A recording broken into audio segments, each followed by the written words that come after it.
The automobile is one of the most important inventions that revolutionized the modern world. In America, the rich history of car culture runs deep as technology continues to shape the future of the industry. Jason Stein, former publisher of Automotive News, is here to share the stories of people passionate about cars, from industry leaders and innovators to car-obsessed celebrities. Buckle up as Jason takes you inside the boardroom, onto the track, and around the bend on Cars and Culture on SiriusXM Business Radio.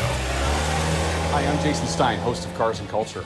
Before we get to this week's interview, I want to say that this episode is brought to you by Connected by Reynolds & Reynolds. I love the conversations I get to have on this show because they're exactly that. They're conversations. Another podcast I found worth checking out for conversations is Connected by Reynolds & Reynolds. Greg Ulan goes deep with guests on everything from used car acquisitions to finding your niche and selling to it. I definitely recommend adding Connected to your rotation. Welcome into Cars and Culture, on location at the North American International Detroit Auto Show for the second year in a row.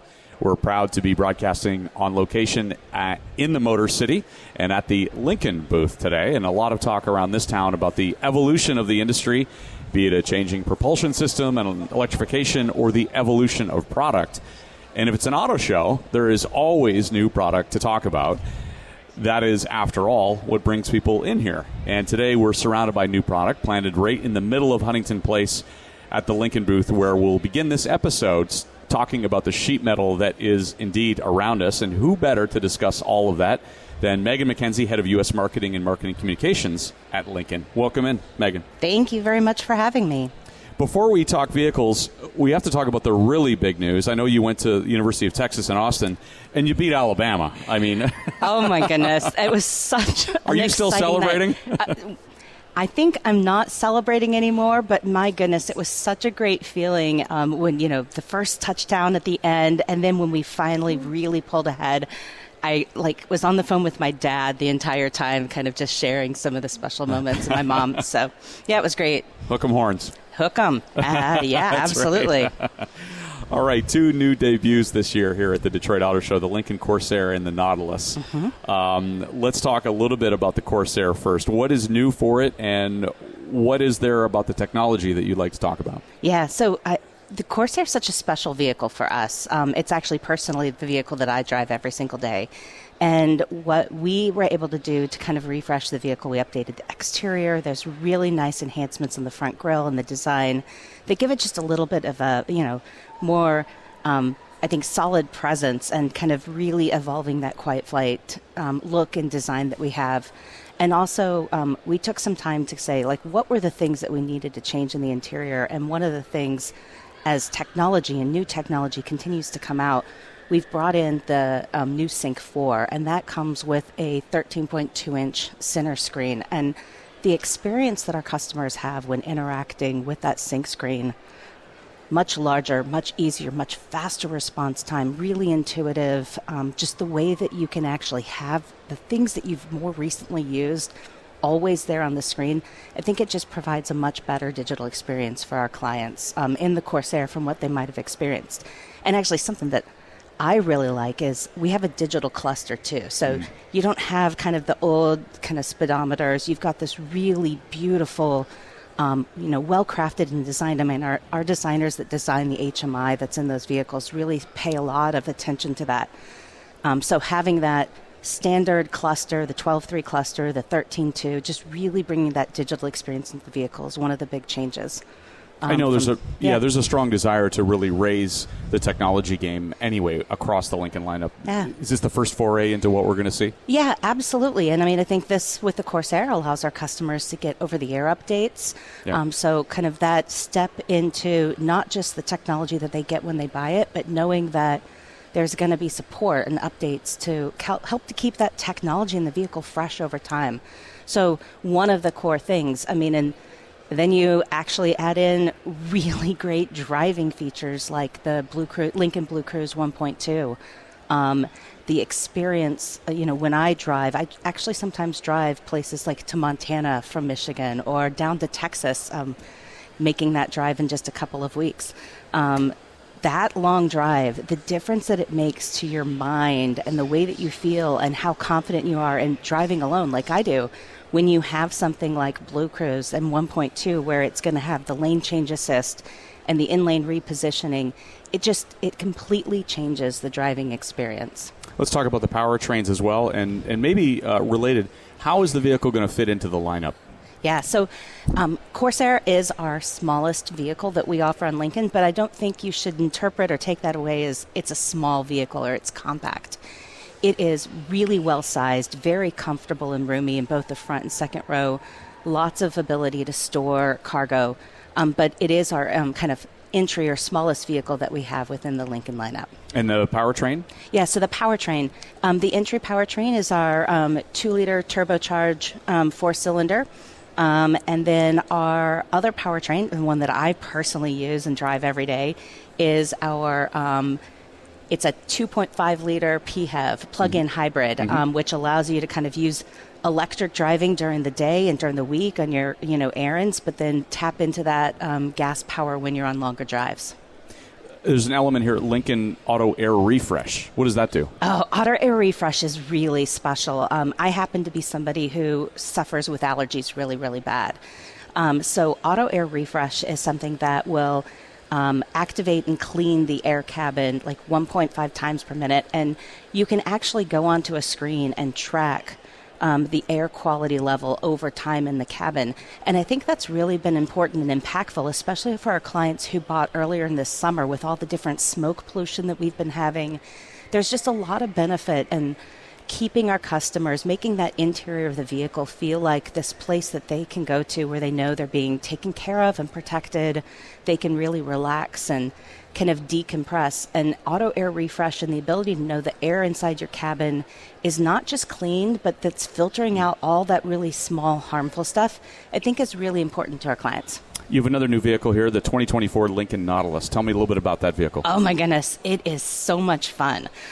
We've been working on the Lincoln Nautilus for a while, and it is just such a special experience. I think anybody who walks by the stand is going to just see the presence and the way that, with the Corsair and then now with the Nautilus, our design DNA is evolving, and this is an all-new vehicle from the ground up. It really is fun, though, once you open the door and look inside at that large screen where, kind of on the Corsair, I talked about the 2 different digital screens. Now we've just taken that cluster, merged it into the center screen, and continued the screen all the way across to the other pillar. And so that presence that you get on the inside and just the feeling that you have when you sit in of that technology, that advancement inside the vehicle is really outstanding. What else is new on that vehicle? What else are you going to be marketing in your role? Yeah. Oh, my goodness. So one of the things, I think we just talked about Auto Air Refresh and kind of staying on that theme, this idea of coming into your vehicle and having a chance to just kind of relax and decompress. We're going to be launching a feature that we call Lincoln Rejuvenate.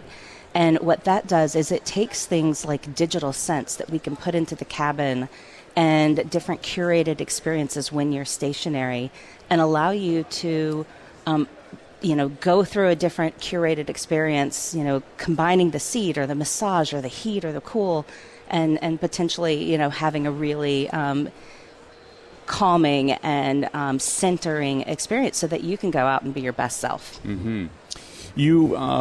Your role is to market the brand, but you have others marketing it for you, including a fairly prominent 23-time Grand Slam women's singles tennis champion in Serena Williams. I just saw the commercial that you did in August. Yeah, isn't she amazing? Well, she is. And in this new advertising campaign, which is called Letting Go.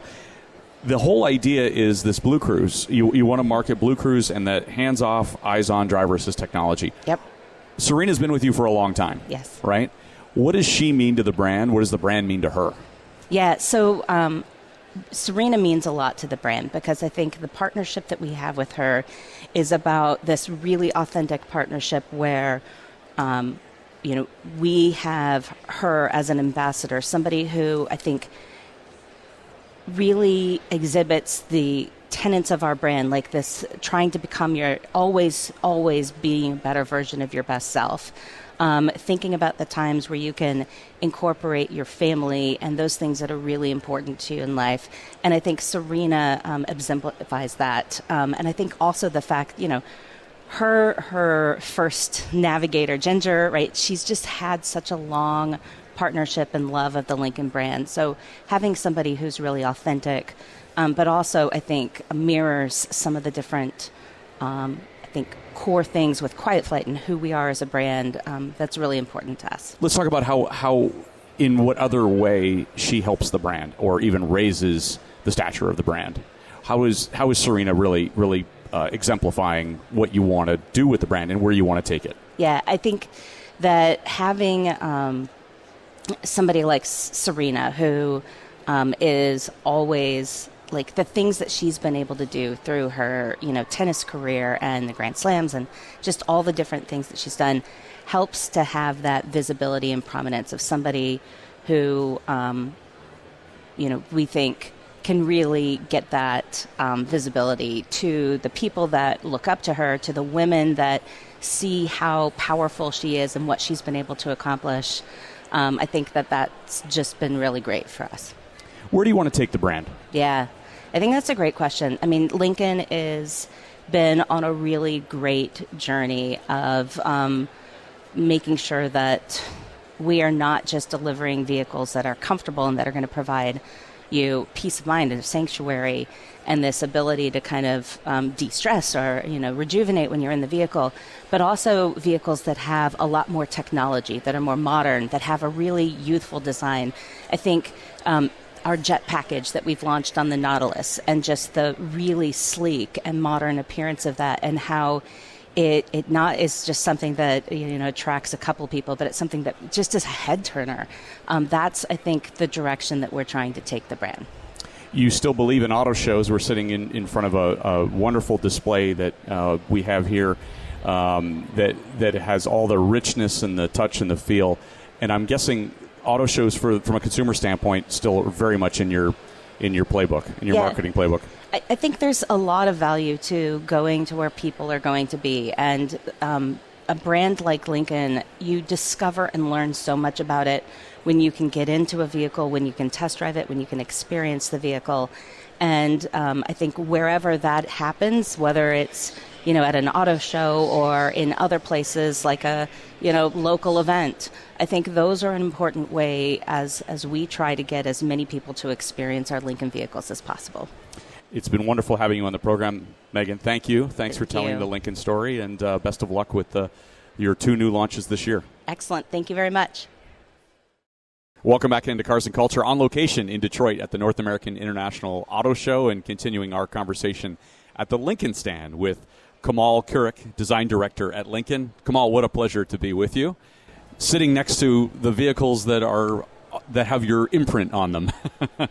I know for you, these things, vehicles that are introduced, you're already way into the next iteration of what those things look like. Do you have to get yourself excited again about the vehicles that you've created because it was so long ago that you put the pen down on the project and started working on something else?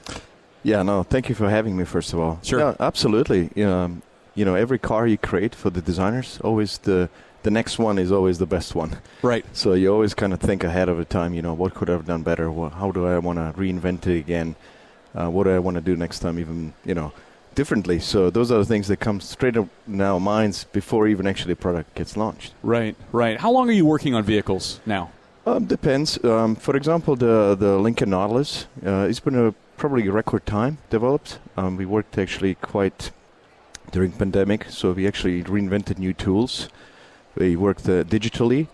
We utilized VR headsets. So that was actually pretty, through some issues that we couldn't collaborate in person. We all couldn't.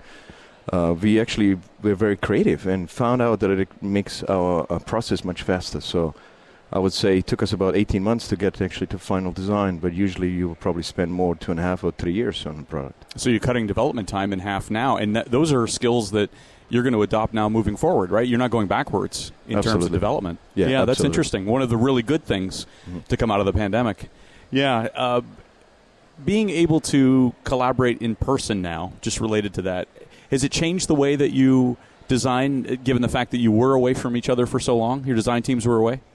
No, we actually fully embraced the digital nature, and we started thinking differently. We started with a software-defined vehicle, so I think even the future vehicles you will see, we start thinking about what is the content going to be in digital space first, and then we start moving these furniture pieces around. And you can see some of the latest manifestation, the Nautilus, the way we invented this interior. It wasn't just about the large screen. It was about, what the content's going to be, how the user is going to be interacting, what digital apps they're going to have. So it was a very, very different approach, and I'm quite excited about this. It's not traditional like you used to do it a decade ago. Right. Let's talk a little bit about your history. You are Bosnian, and German. And German, right? Exactly. And came up through the Ford of Europe ranks. Did you always want to be a designer? Yeah, I always wanted to be a designer. I didn't know that exists, but got a lot of trouble, like sketching in my books coming back home, and with my mom, and they didn't understand that job even exists. Drawing always objects and airplanes and cars and motorcycles, but later in your life you find out that actually you get paid for something you love and you obsess about it, and that was a great time when I kind of understood that you can actually get rewarded for something you really, really love. And how did you find your way into Ford's design operation? Oh, that was a difficult journey. I would say, I was always intrigued by Ford Mustangs. So till this day, that's kind of my passion. Is like something you don't have in Europe. Growing up in Europe, you grow up with the small four-cylinder, small vehicles, but you see a Mustang, a V8 roaring, shaking the ground. It'd be like seeing a spaceship. That's right. So you can imagine the passion behind it. A Mustang was like this absolutely superhero, and I was just always intrigued by it, and that kind of led me to Ford. And that's kind of where it started, everything, like joining Ford in the early 2000s and having actually an opportunity to work on interiors first, and doing the full loop of many concept cars in European portfolio back in the days, and then being able to actually participate in the Mustang. That was, for me, the biggest breakthrough. Must have been just a dream come true, having watched an American muscle car go down the street, and then all of a sudden you're on the task of recreating it. That's to right. some extent, yeah. That's good. You were also involved in the Fiesta, the Mondeo, the Kuga, right? Yep. How did you get to America? Well, with the Mustang.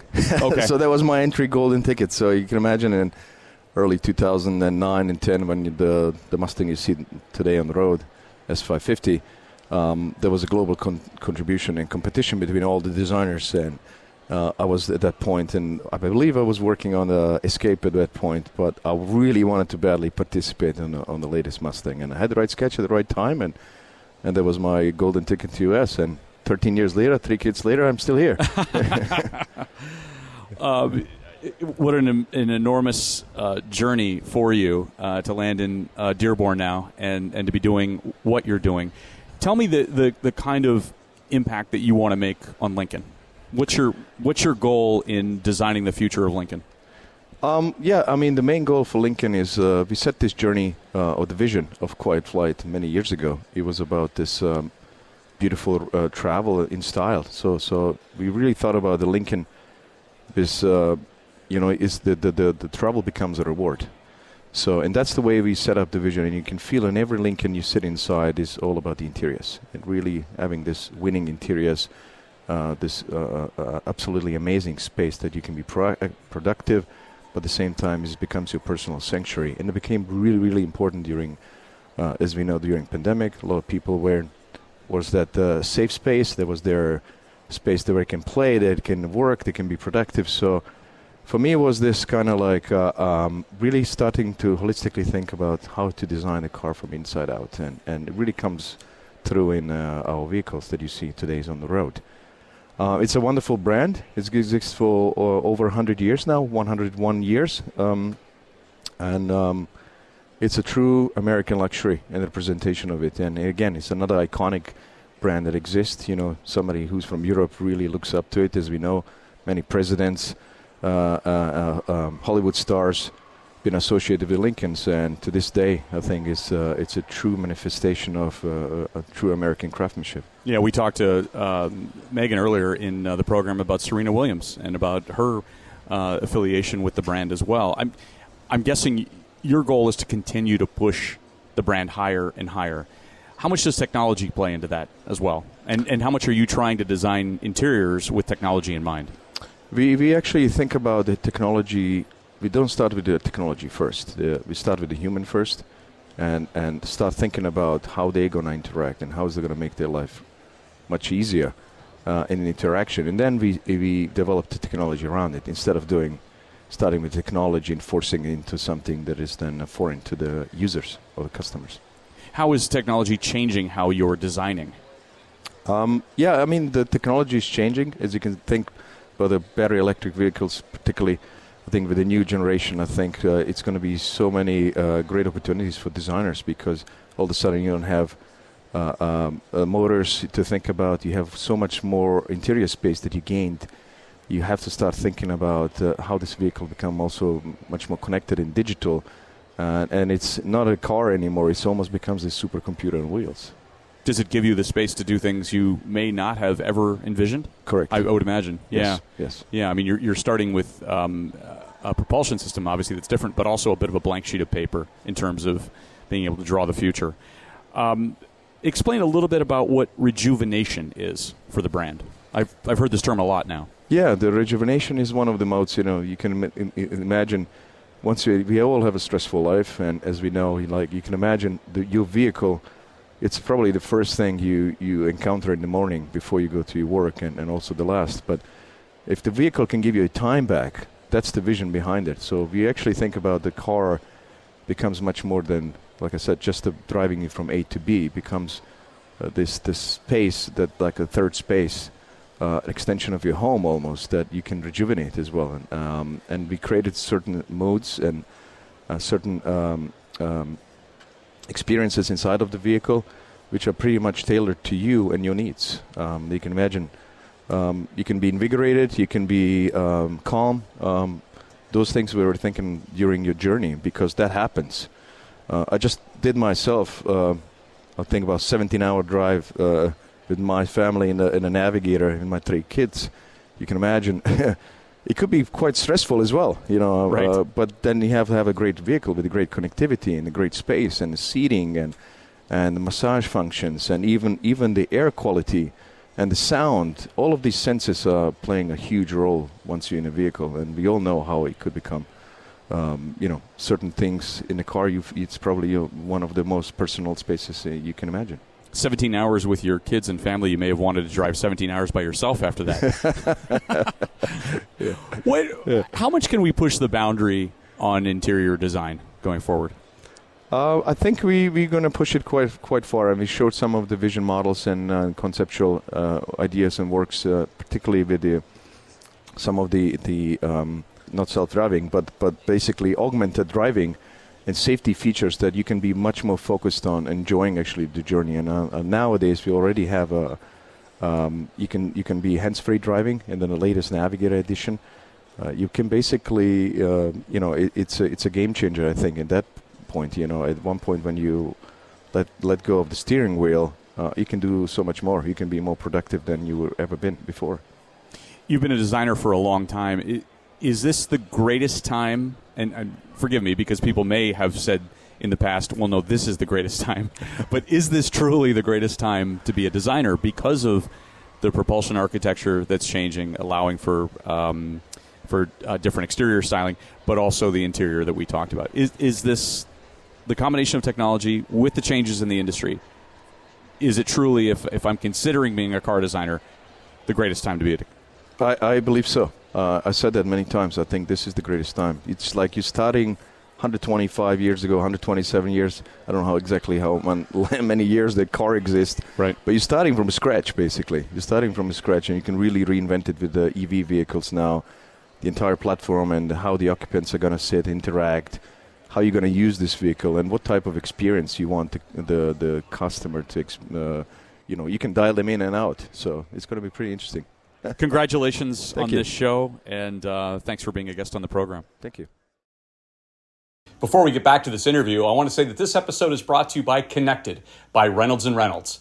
If you want to hear great conversations and Greg Ulan going deep with guests on everything from used car acquisitions to finding your niche and selling to it, I recommend adding Connected to your podcast rotation. Now let's get back to my interview. Back at the Detroit Auto Show, and this time with John Emmert, Ford Truck General Manager. That's right. And you had a very important delivery last night. Yes, we did. You had a very important activity that occurred. And listen, any time the F-150 is rolled out, it's big news. But you said you had a lot of fun. Tell me about the new F-150 reveal. Well, so last night we had a great event at Hart Plaza right here in Detroit, just half a block away from TCF Center where the auto show is, of course.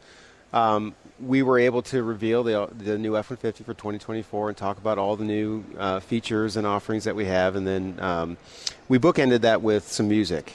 And we invited McKenzie Porter, Nico Moon, and Darius Rucker to join us on stage and play for about 4,000 fans of F-150 and of country music. So it was a really, really nice time and a really great way to celebrate the new 2024 F-150. So let's talk about the truck. What has changed? What can consumers listening to this program expect when it rolls into dealer lots? Yeah, so every time we touch F-150, we try to raise the bar. We try to make sure that we're addressing all the pain points our customers have, whether they're big or small and everywhere in between. And the F-150 for 2024 does just that. We've done things like in the interior, we've gone to a 12-inch touchscreen all the way across the board with a 12-inch cluster. 5G LTE Blue Cruise 1.2, which is hands-free driving with lane change capability. We've added to the truck the Pro Access tailgate, bringing once and for all the end of the tailgate wars, we think. It's awesome. It has a swing gate in the middle of the door. It allows you to open that swing gate and access the bed, even when you have a trailer in the back. So a lot of times what happens with, other swing gates is, you run into the trailer jack when you open the door. With ours, it doesn't happen. It has 3 door checks. You can open it up. You can access the tailgate in a myriad situations. So we think that is the absolute best in industry tailgate innovation. The other big news for F-150 is when we're going from the 2023 model to 2024, we've seen a big increase over last year in terms of demand for our hybrid engine. Right. So you've got one now. We do have a hybrid. We introduced it in 2021.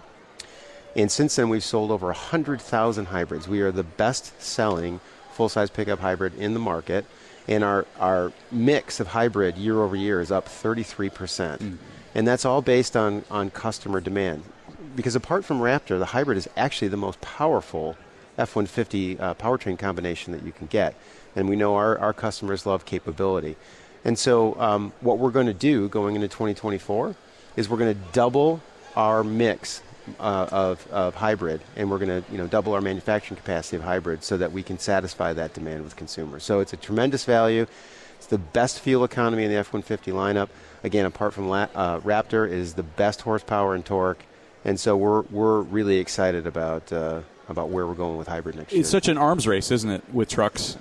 You have to continually reinvent yourself in that market because the demands are so high, right, John? Yeah, that's absolutely true. It is. It's very competitive. We have fierce competitors, but F-150 has been the leader for 46 years in a row. Right. F-Series has been the best-selling truck 46 years in running, the best-selling vehicle of any type in the U.S. for 41 years running, and that's not something we take lightly. That is motivation for us and our teams to continually to strive to set a higher bar and do better for our customers. No pressure, right? No pressure. So a couple of those features, when we talk about Blue Cruise, the thought of putting that into a truck, is that just the idea that more people are getting used to this technology, they're getting more comfortable with it, and in fact on long trips this is going to make a lot of sense? Absolutely. Yeah. I mean, I have Blue Cruise and I use it every day, even on my commute. It's a game changer. I mean, I think once people sit behind the wheel and they turn Blue Cruise on and they experience what it can do, they will just. It's one of those things where once you have it, you ask yourself, how did I ever live without it? Yeah, right. It is really awesome. You're in a division that is, quite frankly, it's the bread and butter of the company, and I know that the stakes are indeed high as it relates to that. But we're talking about something that nobody really talks about a lot anymore, which is a good old internal combustion engine vehicle. Still a place for that, and I know Kumar Galhotra said yesterday to an automotive audience that hybrids and in fact gas will be around for a long time. Mm-hmm. Yeah, mm-hmm. Is that your view? Yeah, I think so, and what I love about F-150 is we have something for everybody, right? We offer a V8, and there are certain use cases where the V8 is perfect for how the customers can use the truck. And then we have the all-electric F-150 Lightning. Again, there are perfect use cases for an electric truck, and people who have that need are buying them. And then in between, we have a hybrid, and the hybrid represents a way for especially customers who live in rural areas where charging infrastructure might not be as good as other places. The hybrid allows people to participate in electrification, and also gives them the ability to have a truck that suits all their needs in the way that they're going to use it. It's a bridge, isn't it? It is a bridge. Yeah. Yeah. Where will the truck wars go eventually? Well, that's really hard to speculate on, but I know we're focused on being as competitive as we can be in the now and in the future. We're always looking at how the marketplace is changing and how customers are using our vehicles and what the trends are, and we'll stay on top of that. Yeah. Are there pockets of the country that still are so truck dominant that there is no consideration for anything else? I mean, I would imagine the Texans and the rural areas are still... Sure. Yeah. I mean, truck full-size pickup is one of the biggest segments in automotive. Yeah. I think there's maybe only small utility that's larger, and there's a big truck culture in the U.S. and I think it's prominent in every state, frankly. But yeah, Texas, California, those are big states. Florida, Georgia, big states for trucks. Yeah. When you think about auto shows, where we're sitting right now, and the importance of unveiling vehicles at an auto show for consumers, it still has to be the best opportunity for you to market out of anything that you do, correct? Well, it's a really good opportunity for us to show off our products. And I think when you look around the show here at Detroit, I think the Ford stand and the Lincoln stand look fantastic and really do showcase our products well. Right. Thank you so much, John, for being on the program. You're welcome. Thanks for talking about the new F-150 and the big reveal that you had last night here. Oh, thanks, Jason. I really appreciate it. All right. Thank you. All right. Continuing our conversation at the North American International Auto Show with my good friend Darren Palmer, Vice President, Electric Vehicle Programs, Ford Model E. We're back here again. How are you? It's great to be back again. What did you do in the last year? Yeah, not much. Since I saw you last. It's been kind of quiet.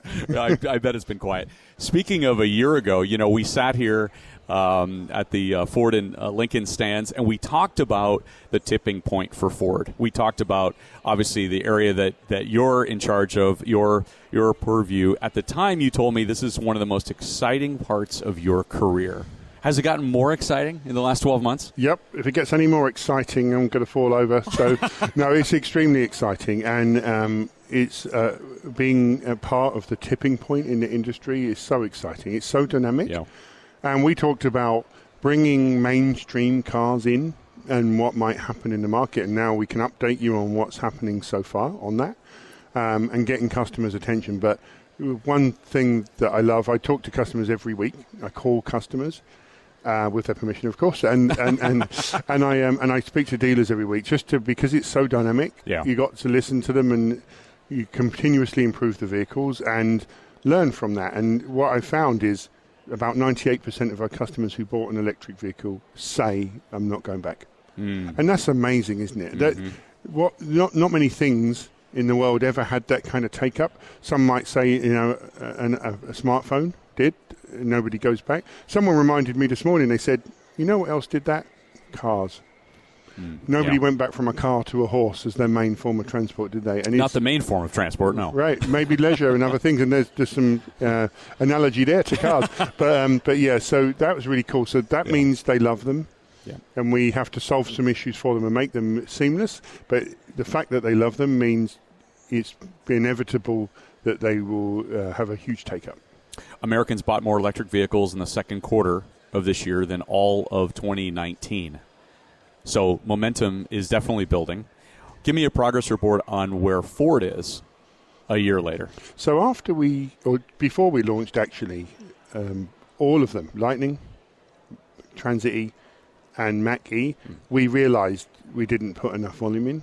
So we started increasing production of all three.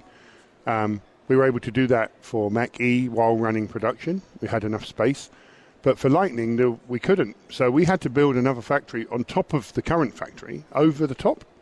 and then knock the walls down and quickly reconfigure. And it's a robotic system, so it took us less than a month to reconfigure to get that volume. And we more than quadrupled the volume of both of those vehicles. So we took Mackie down a couple of months ago, and we just came back up. We're seeing 62% increase in sales already this month from Mackie, so delighted about the take-up. And more importantly, we've been able to reduce the price. So we'll come back to that, but we make them more accessible.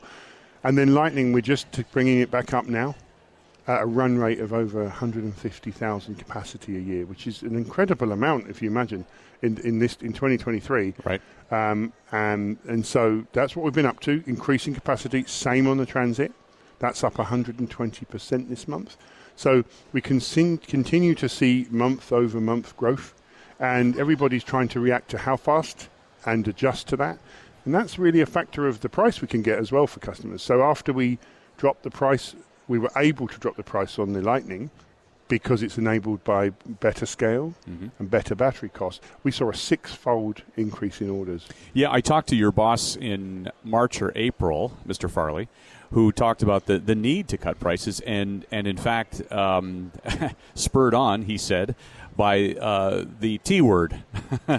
Tesla's been doing a lot of price dropping, and I know that what he told me is you had to follow suit, but you're telling me you had the room to follow suit.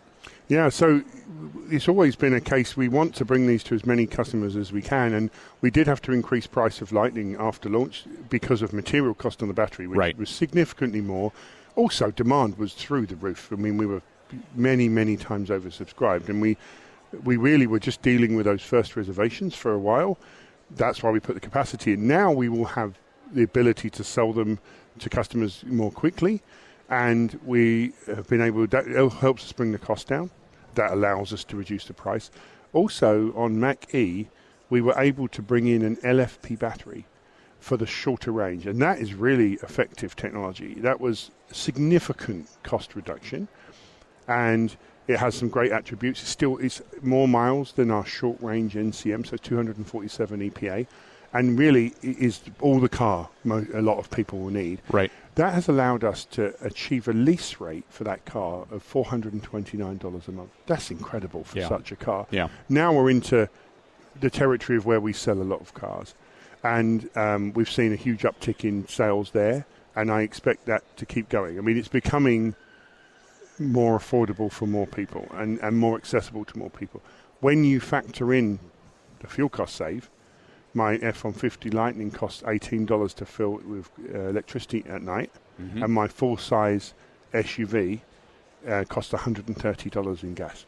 So if you fill it twice a month, you see how much money you're saving, which you can put towards the lease, and now you get a better car for the same money. So we're really getting into that phase now, but then it's education, and it's the charge network, and it's making things seamless for people. This is what we're working on. Give me a little bit of an update on the supercharger network, because this is such a point of contention here for those who have no access to the supercharger network. I was in an electric vehicle last month, did not have access to it.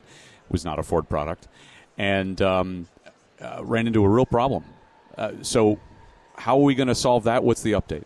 So it's all about making it accessible and it's completely seamless for customers. That's what it's about. We have the Blue Oval Charge Network now, which is the biggest network in the country. It's made up of multiple, but it's all accessed through the car. And you choose where you want to go, and it routes you to that. But the reliability of that network has been in question. So we've been tracking since we launched the progress. We actually put a group called the Charge Angels out to go and test them actively, and if they're not working, work with the companies to get them going. And we saw a rating of success lower than we expected. We're now at 97 or 98%. So 98% of people who go to a charger get a charge. That's very, very important, because when you go there, you generally need it. It can't be broken. It can't be broken. No. But they're not always at full rate, and so that's inconvenience for people. Most of our cars, they're around 38 minutes, something like that. Most of the time when you're on a journey, you don't have the full 10 to 80. It's usually a part of that, so they're normally 20 minutes or something. But if the charger's running at half the rate, then you're waiting longer. And that hasn't been solved as quickly as we would like. It's an equipment problem actually as well. So our leadership and our team decided how will we help customers best, and we the opportunity was to join the Tesla network. So we will join the Tesla network to Blue Oval Charge network in the first quarter next year, and that means all of our customers will have access to both. Okay. Which means more choice. Yep. And the reliability of that network is very high. It's been running for over 10 years, and it's got some great equipment, so it's very reliable. So customers will be able to choose, do I want one or the other or just the nearest, or I believe the tools will improve as well to tell how good the charger is at any one point, because you just need to know, is it reliable today? Is it working well? And we introduced something brand new, it's just coming in now, called Charge Assist. And it just makes it seamless for customers. You say, I need a charge. You press the button. It finds all the chargers near you that are in the network, and you choose the speed you want, and you see the rating. And when you drive to it, you pull up to it and just press a button on the screen, and it authorizes the charger immediately. Yeah. And all you do is take it and plug. Seamless. So our team worked on that to try and make it seamless for people. And when we add the Tesla network, it will do the same thing, but add on for Tesla as well. So it's all about just making it seamless for people. But you've got to tell people about that, right? I mean, the education piece of it is still a big factor, isn't it, Darren? It's a huge factor. So what we are seeing is that you're in the adoption curve. A lot of the countries in innovator, under 5%. And early adopters don't necessarily listen to innovators. It's called Moore's Chasm. And they want to see people like them telling them about it. Right. But some parts of the country, like California, are at 22% now. So they're already in the part where early adopters are telling all their friends. And if you own an EV, or you have a friend who owns an EV, it's very likely they've talked about it, because people tend to. And then it's influencing others. So we believe once you hit past that 5 or 6%, it starts accelerating. California's there, other countries are there, but a lot of our countries not quite there yet. But it's coming, and vehicles like the Lightning are ones that are very good at converting customers from, I never thought about electric, to that's for me. So that product's really, really helpful in that space. You're always so insightful when we catch up with you. Let's not make it another year before I see you again, Darren Palmer. It's a pleasure, sir. Thank you for being on Cars and Culture. Take it. Thank you. Welcome into Cars and Culture on location at the North American International Detroit Auto Show. And for the second year in a row, we are proud to be broadcasting on location in the Motor City, here from the Lincoln booth this time. And a lot of talk around this town about the evolution of the industry, be it a changing propulsion system and electrification, or the evolution of product. And if it's an auto show, you've got to talk about product, because that's, after all, what brings people in. And we're going to start talking product with the chief engineer of the Mustang Mach-E, Donna Dickson. Donna, welcome into the program. Welcome into Cars and Culture. Thank you. Thanks for having me. How exciting to be here today. Very exciting to be here. Very exciting to be at the Detroit Auto Show. How many Detroit Auto Shows is this for you? Do you have to count it on 2 hands or 4 hands? No, multiple hands. Multiple hands. So it's exciting. But to see it evolve and to see the different products that are coming in, it's pretty exciting. I mean, that's what we're made for, those that live in the auto industry, right? Right, exactly. Yeah. Well, let's start with the Mustang Mach-E, and let's talk about the Rally, because I think, we've spent the last couple of years talking about the Mach-E, obviously. Saw one on the street the other day in Washington, D.C. Still looks stunning and draws a lot of attention, but I know the Rally is where your focus is right now. So it is. So, like you said, 3 years ago we made history with putting the electric Mustang out there. And the Rally is just us taking it to the next level, to show people and to get more enthusiasms around electric vehicles, right? So the Rally was an idea that we came up with about a year ago. We had a small team that we gathered together to, just automotive enthusiasts, to just work on what could we do to take this vehicle off-road. And that was the mantra of the team, and they've been just very successful in getting it out. And it is truly, you'll be able to, go on different terrains. You can go off pavement, and we've increased the ride height. We have a different suspension. We have more torque in this vehicle than any Mustang Mach-E that's out there. And it's just really going to be fun to see where our customers take this vehicle, because now it's going to be more adventuresome for them. I want to get into some of those numbers, but let's start with the rendering, because we'll back up a little bit. This whole idea and the one-year development, but it really did not start from PowerPoint images of salespeople in a room talking about what you could do.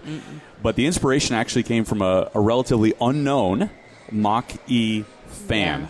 Well, and I'll tell you, there were multiple photos that were out there because, our customers love to upfit their vehicles, right? So, there were a couple photos sent around, and we looked at a couple and we said, hey, this is a space that, no one's really playing in the EV, segment. Why don't we go there? So it was pretty quick from, just kicking it around based on that photo and to where we actually had a product mocked up, and we ran it out on our proving grounds out in Romeo and said, okay, what do you think? We took it to our management, and they're like, do it. Jim Farley said, do it. Go and create it. That fast. Right. That fast. Because for those who don't know, developing a vehicle in a year is a moonshot.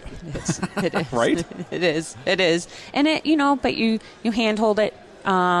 You have to, just manage it maybe a little bit differently, still passing it through all the Ford requirements, because it's going to be as tough as we can going through the Ford Tough, testing. But it is to get everybody on the same page and keep working on the same page. It is quite difficult, but right now we're producing it. We're in prototype phase. We're completing our testing, and we're excited to say that it's going to be out next year, early next year. Early next year. Yeah. Okay. So are you taking orders for it now? No, it hasn't opened up yet. Nothing yet. Yeah, okay. later this year. And what will the run be? Do you know that yet?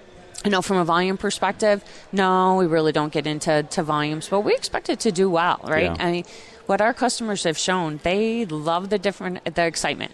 From our first edition that we launched to the GT version, we have different variants that come off. They're going to be excited to see this one. So let's get into some of the numbers and how will it be different from the Performance Edition? So, like I said, torque will be higher than the Performance. We expect our target is below the 3.5. That we see on the GT Performance unit today. It should be below that, right? We're just finalizing all those numbers. 0 to 60. Right, that. right, Yeah. of course. Yeah. Yeah. What do you envision people doing with this car? When we say rally inspired, so we did a lot of research with individuals that kind of do rally racing today that work within Ford, and they can just have pop-up rally races, like rally courses. So it could be on a farm, in grassy lands. But then we think that the next step are those adventure, going on dirt roads, going to their favorite biking path or hiking path, right? And allowing them to get there in their EV. So you really want folks that maybe have never envisioned doing this sort of thing with an EV go nuts with it. Yeah. It is exciting. Like the first time I drove out at our proving ground around this grassy track, dirt grassy track, and it's like, oh my gosh, I'm in an EV. Like I've been in many Mustangs, right? But to see us take it to this level, it is so exciting. Yeah. Let's talk a little bit about your history with the Mach-E. When you were given the assignment to go ahead and do this, take me back to what kind of first thoughts of even conceiving and bringing this car to life. So I took on right after the Mach-E launched, right? And we had a different approach. We were very in tune with our customers. We were all over daily. What are our customers telling us? What are we going to learn from them? So my team's always, and I have always approached that every day we're going to be always on. We're going to make the product better.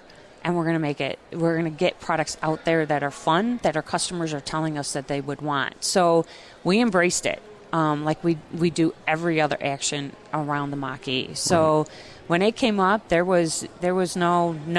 It was what can we do? What's the possibility? And then continuing to prioritize that and drive that message, right? And drive the product.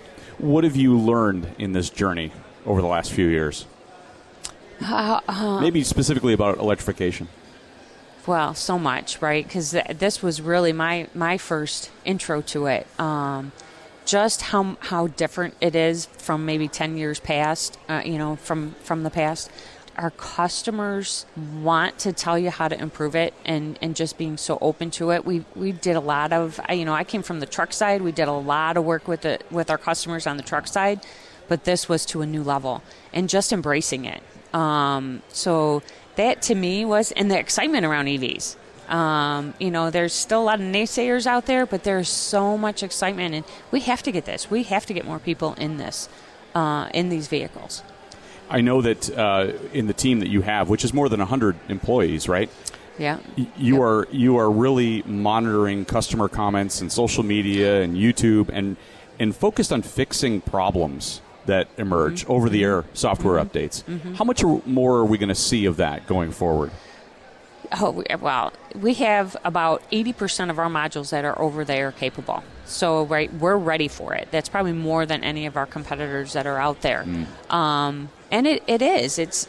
We want to get even better at it.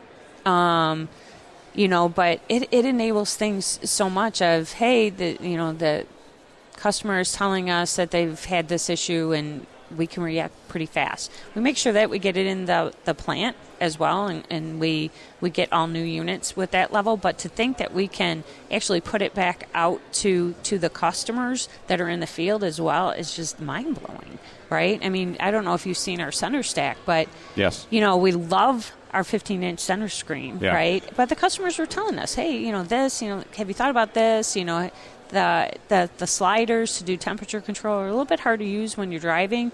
Well, we redid that whole layout on the HMI, and we launched it in 23 model year. Now 21s and 22s now have it through OTA. So that just shows you the capability that we have, and we have that on a good majority of our modules. If we see or detect an issue, we can update it.